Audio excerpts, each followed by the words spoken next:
لیکن بات تو پرانی جا رہی ہے، تو اس کو وہ اس جملے میں لیتے ہیں بدعت سوریہ، یعنی نئی صورت والا کام ہے لیکن اندر سنت حقیقیہ ہے، تو کہتے ہیں ہاں بدعت سوریہ اور سنت حقیقیہ جمع ہو سکتی ہے۔ میں نے کہا یہ قاعدہ آپ میلاد پر کیوں نہیں لاتے، یہ قاعدہ چراغے پر کیوں نہیں لاتے، یہ قاعدہ بزرگوں کے عرس پر کیوں نہیں لاتے، یہ قاعدہ آپ میلاد کی محفلوں پر کیوں نہیں لاتے؟ اللہ کی عزت کی قسم میں دعوت فکر کہتا ہوں کہ اگر اس سے تمہاری زبان کی نیت جائز ہو سکتی ہے تو اس سے چراغا جھنڈا جلوس سب جائز ہو سکتا ہے۔ اور اگر کوئی انکار کرے تو میں اس دوست کو کہوں گا کہ مجھے اس کے جواب میں دلیل لے آئے، اس کے جواب میں۔ اچھا تھوڑا سا آگے چلو اس کو اور کھولنے کے لیے، پھر لا کے اس کو ختم کرتا ہوں چند منٹوں کے اندر۔ بہشتی زیور حصہ نمبر 11، بہشتی زیور تھانوی صاحب کی تحریر ہے نا، اس کا حصہ نمبر 11 عیدین کا باب، عید دونوں عیدوں کے بارے میں جو مسائل تھانوی صاحب نے لکھے ہیں اس کو اٹھا کر دیکھیں۔ یہ کیمرہ بھی مجھے دیکھ رہا ہے، آواز بھی میری محفوظ ہو رہی ہے، میں نہیں جانتا سچ کس انداز میں کہا جائے۔ اب بھی اگر یہ کہے کہ مسلک کی تعصب ہے، اب بھی اگر کوئی تانا ہمیں دے کہ مسلک کی تعصب ہے، تو میں کہوں گا تیرا کام تو نے کیا، مجھے جس کو دکھانا تھا میں نے دکھا دیا، مجھے جس کو راضی کرنا تھا وہ یقیناً مجھ سے راضی ہو گیا، اس لیے کہ اللہ کی عزت کی قسم یہ قرآن کی آیتیں ہیں۔ میں نفس کے لیے نہیں بول رہا، میں دین کے لیے بول رہا ہوں، میں فساد کے لیے نہیں بول رہا، میں اصلاح کے لیے بول رہا ہوں کہ آج ہمارا نوجوان دین سے ہی متنفر ہو رہا ہے، بھاگ رہا ہے، یہ کہتا ہے، یہ کہہ رہا ہے، میں اس کا حل بتا رہا ہوں، میں ایک نظیر بتا رہا ہوں، اور اپنے نوجوان دوستوں سے کہتا ہوں تحقیق کر کے دیکھ لیجیے، تحقیق کر کے دیکھ لیجئے۔ پچھلے لوگ یہی کہا کرتے تھے جو تھانوی صاحب کو خود کہنا پڑا۔ اور ایک اور سن لیجئے، عید کی نماز کی دعاؤں سے متعلق تھانوی صاحب سے پوچھا گیا، دعائیں بار بار کرانا، لوگ کہتے ہیں جی آپ بار بار دعائیں کیوں کراتے ہیں؟ ہم نے کہا لوگوں کو خدا یاد رہے گا، اچھی بات ہے۔ کہا رسول اللہ نے تو بار بار دعائیں نہیں کی ہے۔ میں نے کہا اس دور میں تھے کون، ذرا یہ تو پوچھو۔ ہاں آج ہم جیسے ہیں، دعا سے کیا کوئی ناراض ہوتا ہے؟ دعا سے تو خدا یاد آتا ہے۔ آج تو ہم خدا سے اتنے دور ہو گئے ہیں کہ اگر کوئی بزرگ ہمیں کہے دعا کرو تو دعا کرنے سے ہمیں وزیر اعظم تو یاد نہیں آتا، خدا یاد آتا ہے۔ تو چلو بار بار دعا کرانا طریقہ نیا ہے، لیکن یاد خدا کی وہ بات تو پرانی ہے، وہ بات تو پرانی ہے۔ یعنی طریقہ بدعت سوریہ نیا ہے، لیکن سنت حقیقیہ اذکر اللہ، اللہ کو ہمیشہ یاد رکھو، وہ بات تو پرانی جا رہی ہے۔ تو لہذا بات پرانی ہے، طریقہ نیا ہے، تو اس سنت نے اس کو بھی سنت بنا دیا ہے۔ آپ کہیں گے کہ جناب نیا طریقہ بھی سنت ہو سکتا ہے، تو اس کی دلیل آپ سن لیجیے۔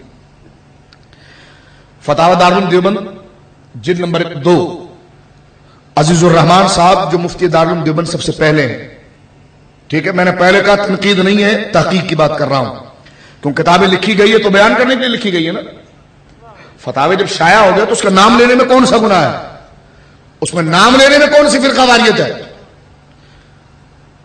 تو فتاوی دارالعلوم دیوبند جلد نمبر 2، مفتی عزیز الرحمان صاحب جو مفتی شفیع صاحب سے پہلے مفتی تھے دارالعلوم دیوبند کے، ان سے اور تھانوی صاحب دونوں سے پوچھا گیا، عید کی نماز کے بعد رسول اللہ نے دعا کی ہے، صحابہ نے کی ہے، تابعین نے کی ہے؟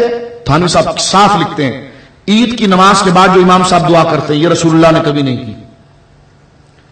اور کون سی ایسی مسجد ہے جو مجھے بتائے جہاں دعا نہیں ہوتی؟ جہاں دعا اگر نہیں بھی ہوتی تو ہم تو قاعدہ تھانوی صاحب کا بیان کر رہے ہیں، ٹھیک ہے، انہوں نے اجازت دی ہے، اور یہ بہت صحیح بات ہے کہ عید کی نماز کے بعد دعا رسول اللہ سے ثابت نہیں ہے، تابعین سے ثابت نہیں ہے، رسول اللہ سے صحابہ سے ثابت نہیں ہے، تینوں جماعتوں سے ثابت نہیں ہے۔ لیکن تھانوی صاحب کہتے ہیں کہ ہر نماز کے بعد دعا کا حکم تو دیا گیا نا کہ اللہ یاد آئے، تو لہذا عید کے بعد کرنا جائز نہیں بلکہ سنت رہے گا، مسنون ہوگا، یہ لکھا ہے، کیا ہوگا؟ مسنون ہوگا۔ اسی کو میں بیک پیچھے لے جاتا ہوں، علامہ شامی کے ماموں سے سوال عرض کر رہا تھا، ان سے کسی نے پوچھا رسول اللہ کے دور میں مینارے تو نہیں تھے، جس طرح آج ہمارے وہاں مینارے بھی ہے، لاؤڈ اسپیکر بھی ہے، مینارے بھی ہیں اور لاؤڈ اسپیکر بھی ہے۔ ان سے پوچھا جا رہا ہے علامہ شامی کے ماموں سے جو آج سے ہمارے سے تقریباً 450 سال پہلے کے بزرگ ہیں اور رسول اللہ سے تقریباً 1000 سال بعد کے ہیں، حضور کے غلاموں میں سے علامہ شامی جن کا فتاوی شامی ہے ان کے ماموں ہیں۔ ان سے کسی نے پوچھا، حدیقۃ الندیہ کے اندر یہ فتویٰ موجود ہے کہ یہ مینارے پر کھڑے ہو کر جو مؤذن اذان دیتا ہے کیا رسول اللہ سے ثابت ہے؟ دوسرا سوال کیا ہمارے مدرسوں میں 7 پیریڈ لگتے ہیں، پہلا پیریڈ حدیث کا ہوتا ہے، دوسرا تفسیر کا ہوتا ہے، تیسرا فقہ کا ہوتا ہے، چوتھا گرامر کا ہوتا ہے، فلاں فلاں پیریڈ ہوتے ہیں، تو ہمارے مدرسوں کے اندر جو یہ پیریڈ لگتے ہیں تو کیا رسول اللہ اصحاب صفا کو پڑھاتے وقت 40-40 منٹ کے پیریڈ بھی لگاتے تھے؟ ایک سوال۔ تیسرا سوال مجھ سے یہ کیا گیا کہ حضور اس کے ساتھ ساتھ ہمیں یہ بھی بتائیے کہ مینارے پر اذان کا حکم، اور پھر ہمارے دور میں کئی فرقے نکل آئے ہیں جو اسلام کے مخالف ہیں، ہمارے استاد ان کے خلاف ہمیں دلائل لکھواتے ہیں، تو کیا رسول اللہ نے صحابہ اکرام کو یہودیوں کے خلاف دلائل لکھوائے تھے، مناظرے کی تیاریاں کروائی تھی، جبکہ ہمارے فن مناظرہ کی کتابیں ہمارے مدرسوں میں ہوتی ہے؟ سبحان اللہ۔ علامہ عبدالغنی نابلسی کہتے ہیں کتنے سوال کرو گے اصول سمجھ لو۔ کیا کہتے ہیں؟ اصول سمجھ لو۔ کہتے ہیں پیارے دیکھ مینارہ تو رسول اللہ کے زمانے میں تو نہیں تھا، کہ نہیں، کہ یہ تو تھا نا کہ اذان کو پھیلاؤ، یہ تو حضور نے فرمایا کہ اذان کو پھیلاؤ، کہا حضور یہ تو تھا، تو کہا مینارہ اس اذان کو پھیلانے میں رکاوٹ ہے یا معاون ہے؟ کہنے کہ حضور معاون ہے، کہا ٹھیک ہے۔ اچھا یہ بتاؤ مجھے کہ جو مدرسے میں اتنے پیریڈ لگتے ہیں، کہاں لگتے ہیں؟ تو کہا جی تم پڑھاتے ہو یہ حضور کے دور میں قرآن و سنت تو تھا؟ کہنے کہ ہاں۔ ہم نے کہا اتنی ساری تعلیم کو تم اگر 40-40 منٹ میں بانٹ دو تو یہ دین کو آگے بتانے میں یہ رکاوٹ ہے کہ معاون ہے؟ کہنے کہ جی معاون ہے۔ تو فرمایا اچھا تیسرا یہ بتاؤ کہ بد مذہبوں سے دور رہنا ہے، اس کا حکم قرآن میں ہے؟ کہا ہے۔ کہ مناظروں کے ذریعے بد مذہبوں سے رکنے میں معاونت ملتی ہے، رکاوٹ ہوتی ہے؟ کہ معاونت ملتی ہے؟ کہ بس چپ سن لے، جو چیز سنت کو پھیلانے میں معاون بنے گی وہ چاہے کسی دور کی ہو وہ خود سنت ہوگی۔ یہ ذکر کیا، یہ واضح قاعدہ لکھا ہے کہ مینارہ رسول اللہ کے دور میں نہیں تھا لیکن اذان کو عام کرنے کا حکم تھا، مینارہ اس اذن کو عام کرنے میں مددگار بنا، تو جس طرح اذان دینا سنت اس کا مددگار بھی سنت، اس کا مددگار بھی بولے، اس کا مددگار بھی۔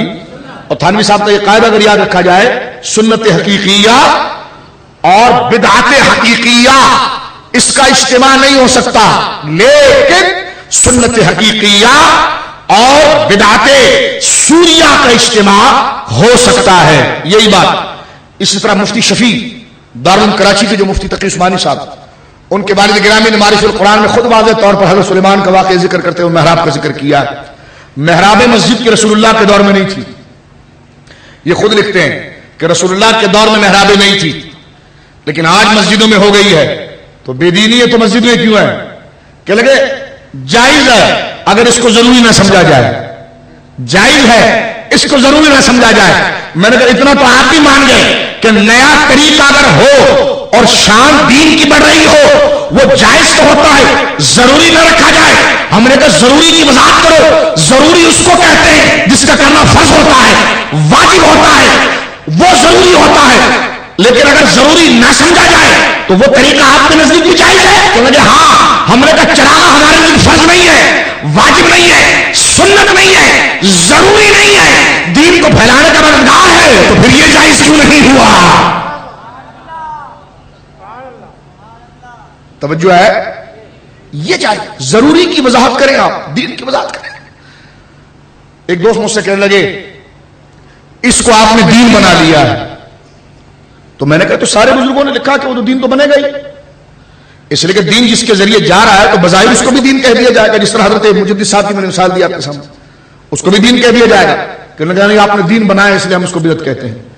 تو میں نے کہا صرف مجھے یہ بتائیے آپ کی سیرت کانفرنسیں جو ہوتی ہیں، سیرت کانفرنسیں ہوتی ہے، اتنے بڑے مدرسے آپ نے جو پختہ بنائے ہوئے ہیں، اس میں جو 7 پیریڈوں کا پورا نصاب رکھا ہوا ہے، بخاری آپ پڑھاتے ہیں، مسلم آپ پڑھاتے ہیں، رسول اللہ نے پڑھائی، صحابہ نے پڑھائی، تابعین نے پڑھائی، یہ نصاب آپ چلاتے ہیں، سیرت کانفرنسیں آپ رکھتے ہیں، 3 دن کے تبلیغی اجتماع کو لے جا کر اپنی مسجدوں سے رائمنڈ میں لے جا کر آپ منعقد کرتے ہیں۔ میں پوچھتا ہوں مجھے بتائیے اس کو آپ دین سمجھتے ہیں کہ بے دینی سمجھتے ہیں؟